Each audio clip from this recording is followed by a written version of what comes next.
Hi guys! For today's video, samahan niyo akong mag-pack kasi pupunta tayo out of the country. So ngayon, niready ko na yung mga damit na na dadalhin ko. Nga pala guys, kapag nagpapak kasi ako ng mga gamit, alam mo, for example, damit, meron akong ganito, yung parang mga resealable na plastic. Tapos dito ko sila nilalagay para uhugutin ko na lang kung ano yung susuot ko for the day. Tapos andito na lahat. Andito na yung pants or t-shirt or blouse. So for today, gagamit tayo ng mga plastic na to, mga resealable. Ayan, actually nakuha ko lang to sa mga mga online na mga pinagbibili ko. So tinatabi ko sila. So kasi din to handy, tsaka malaki siyang tulong para hindi na yung pagbukas mo ng maleta, iisipin mo pa kung ano yung isusuot mo. At least dito, nakalagay na sila lahat. So, yan. Meron akong yung mga blouse, t-shirt. So, yan. Papak ko na lang sila, ilalagay ko.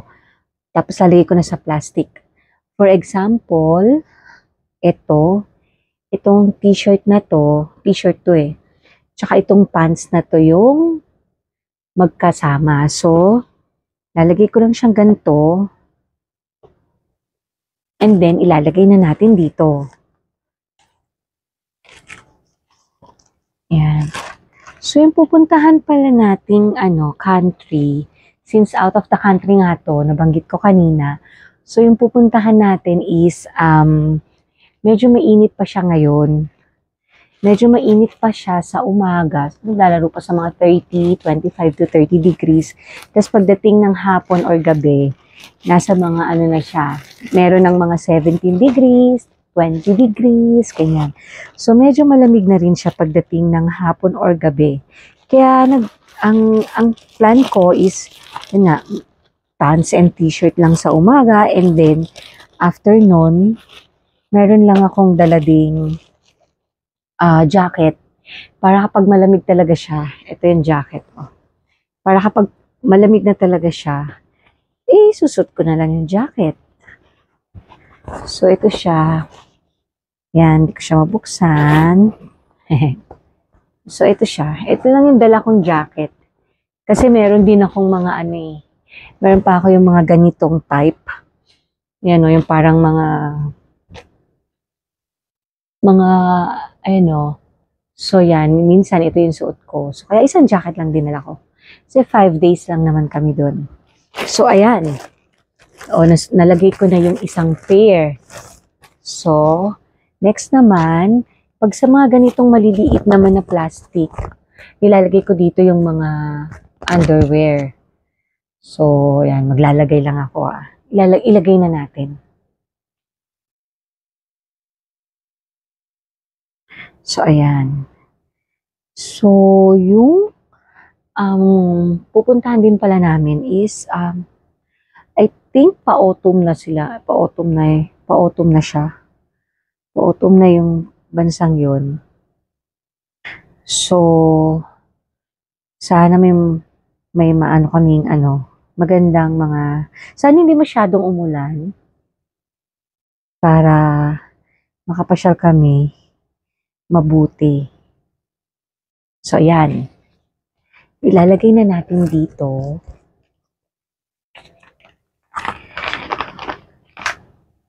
And then, sige na nga, hindi ko na nga kayo bibitinin. Sabihin ko na nga kung saan kami pupunta. So, pupunta kami sa Japan. Specifically sa Tokyo, Japan. Sana hindi siya maulan kasi plan namin magpunta sa Mount Fuji para makita namin siya, para hindi siya sana hindi masyadong maulap. Kasi sayang din yung punta. Pero nakita ko sa mga forecast, maulan. Sana may isang araw na umaraw talaga para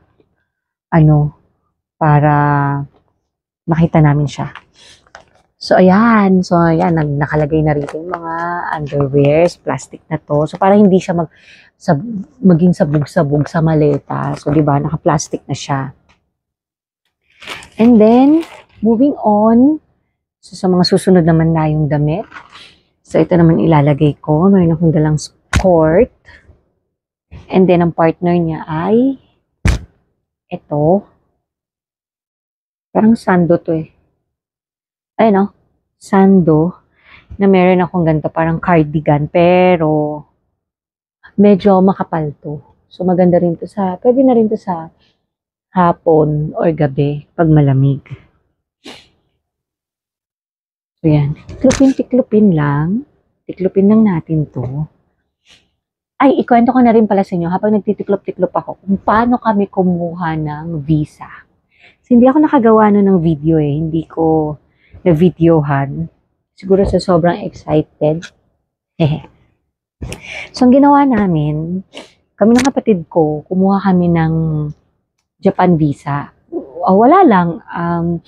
Naisip lang namin kumuha ng Japan visa. Kasi gusto rin namin magpunta ng Japan. So, sabi namin, kumuha na kami ng visa. Tapos, so, prepare na namin yung mga requirement. Bank certificate, yung passport, tapos yung form, tapos picture. So, yun yung mga prepare. Ako hindi na ako kumuha ng COE nun kasi hindi na rin ako kumuha ng birth certificate or marriage certificate kasi kapag ka second time na daw, okay na yon. Pang second time ko nang apply ngayon kasi noong 2019, nagpunta na rin kami ng Japan. So, nakapag-apply ako, grant ako ng single entry. So, ngayon, ang in-apply namin is multiple. So, binigay namin yun. Hindi na ako kumuha ng COE nga kasi nga wala naman doon sa list nila. So, hindi na ako kumuha. Tapos, pinasa na namin. So, dito pala kami nag-apply sa may Dusit Tani Hotel, Rally Tours. So, nung una din namin apply, doon din kami nag-apply. So, okay din. So, nagbayad kami ng 1,500 kapag multiple entry yung a-applyan nyo. And then, 950 kapag single lang. Pero kung if ever na magbayad ka ng 1,500 dahil multiple entry nga yung a-applyan mo, pero nag-grant ka lang ng single, babalik naman nila yung 550 sa'yo. So, okay na rin. So, after 5 days, yun, nag-text na yung Rally Tours na okay nang, pwede nang pick upin yung ano namin, passport namin. Tapos, nag-grant kami ng multiple entry for 5 years. Yes. So, yung mga tanong ng iba, actually, yung mga maraming nagtatanong kung ang karamihan dyan, yung financial kung magkano ba yung laman ng bangko, dapat ba malaki, ganyan. Ako personally, nagpasa kasi ako ng isang peso account and then nagpasa din ako ng dollar account ko. Although hindi naman ganun sobra kalaki yung laman niya, pero yun nga, nag-grant ako ng multiple, pero sabi din siguro, pero may nababasa din ako na, kasi siguro, pangalawa ko ng apply. Pagka daw kasi pangalawa, malaki yung chance na bibigyan ka nila ng multiple kasi nga, nag-grant ka na nila before ng single entry. So, kapag ka nag-apply ka ulit, tapos pangalawa mo na or pangatlo siguro, ganyan, nag-grant ka naman na nila ng multiple. So, yun nga, nag-grant ako ng multiple. So, kaya ngayon, actually, dapat balak namin mga next year pa. Kaya lang, baka kasi di ba, nag-grant ka, tapos ang tagal bago ka mag-tour. So, yun, nung nagkaroon ng, I think, piso sale ang Cebu Pacific. So, yun, grinab namin. So, parang balikan namin is around nasa 4,500 pesos lang. So, di ba? Ang mahal-mahal ng ticket sa Japan, kapag yung mga regular lang, nasa mga nagre-range ng 8 to 10,000, one way lang, di ba? So, yun, nakuha namin ng 4,500 lang. Kaya grinab na namin. So, ngayon, eto na siya. Malapit na kaming mag-travel. So, kaya, eto na. Nasa empake stage na tayo. So, ayan. Yung kaninang pinakita ko sa inyo, isang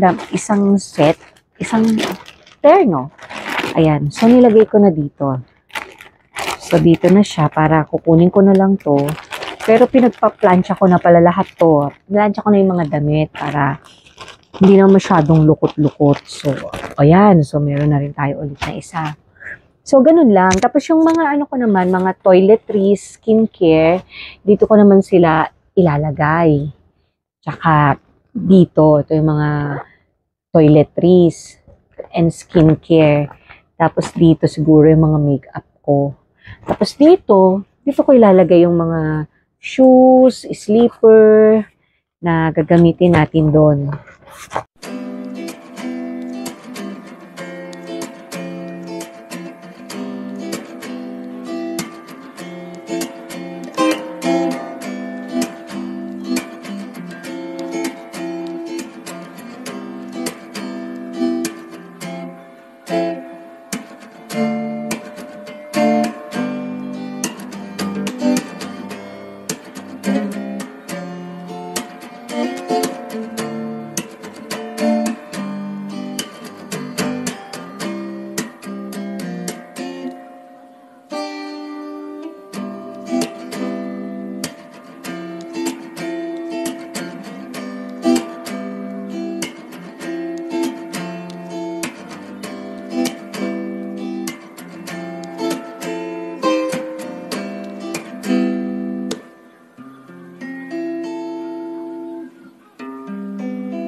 So, yun guys, tapos na tayong mag-pack ng mga damit natin.